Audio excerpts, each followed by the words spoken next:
నాకు తెలుసు నువ్వు సిక్సర్ కొడతావని. కొడితే కొట్టాలిరా, సిక్స్ కొట్టాలి.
నువ్వెప్పుడు వచ్చావమ్మా? ఇప్పుడే వచ్చాను నాన్నగారు.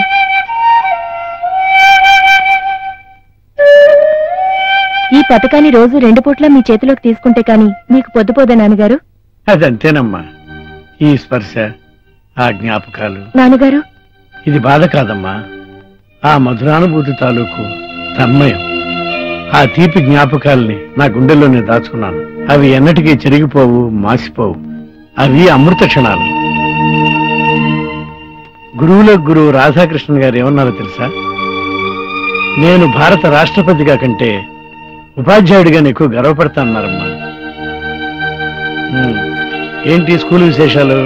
ఏముంటాయి నాన్నగారు, ఏ మార్పు లేదు. అదే అల్లరి. చాలా కోపం వచ్చింది. మీరు చెప్పిన మాటలు గుర్తొచ్చి కంట్రోల్ చేసుకున్నాను.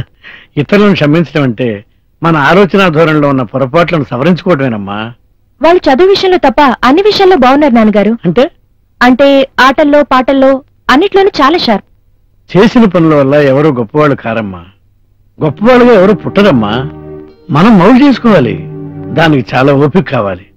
ఆ ఓపికే నాకు లేకపోతే ఈ అవార్డు నాకు వచ్చేదంటావా?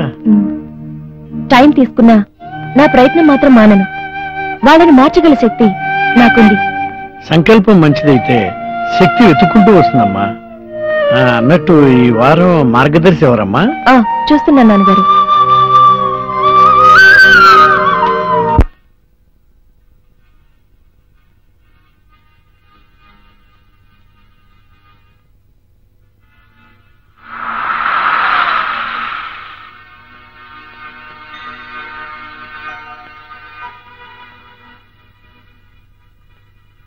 అమ్మా,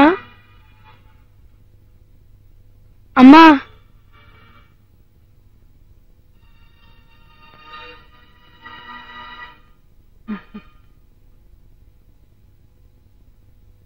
అమ్మా చిన్న డౌట్.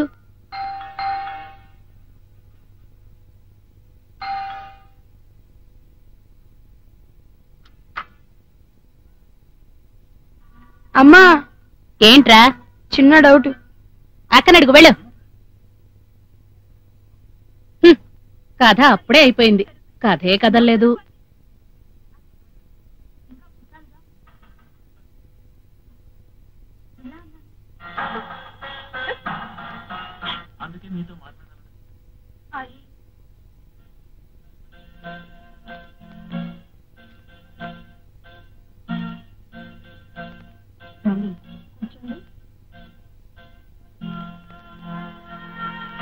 అమ్మా వారం రోజులు సీరియల్ చూడకపోయినా కథ ఎక్కడికి పోదు. ఎక్కడ వేసిన గొంగళ అక్కడే ఉంటుంది. అదేంటో చూడకుండా మాత్రం ఉండలేకపోతున్నా. వీక్నెస్ అయిపోయింది. అమ్మా అమ్మా అమ్మా ఏంటే? సమ్స్ డౌట్ అనే అడుగు. వాడు చెప్పడు. ఏమో అమ్మా. ఆగో. అమ్మో కథ ఎక్కడికి వెళ్తుందో ఏమో. బిందు మాట్లాడుకో. మాట్లాడాలనుకుంటే బ్రేక్ లోనే మాట్లాడు. అది కాదమ్మా. మాట్లాడకన్నా బ్రేక్ లో అని చెప్పానా? అసలు బ్రేక్లు ఇచ్చేది ఎందుకు? మధ్యలో పనులు చక్క పెట్టుకోవడానికే.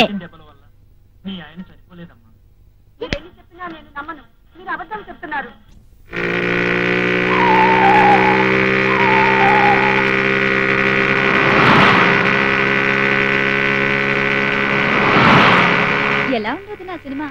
ఎలా ఉంటావేంటి? నా బొంద చండాలంగా ఉంటాను. అయ్యో నేను రేపు వెళ్దాం అనుకుంటున్నానే. వద్దొదినా, వెళ్ళొద్దు. వెళ్ళను. నువ్వు చెప్పాక ఇంకెలా వెళ్తాను? అంతే అంతే. ఈ మధ్య సినిమాలే అలా తగలడుతున్నాయి ఏంటో.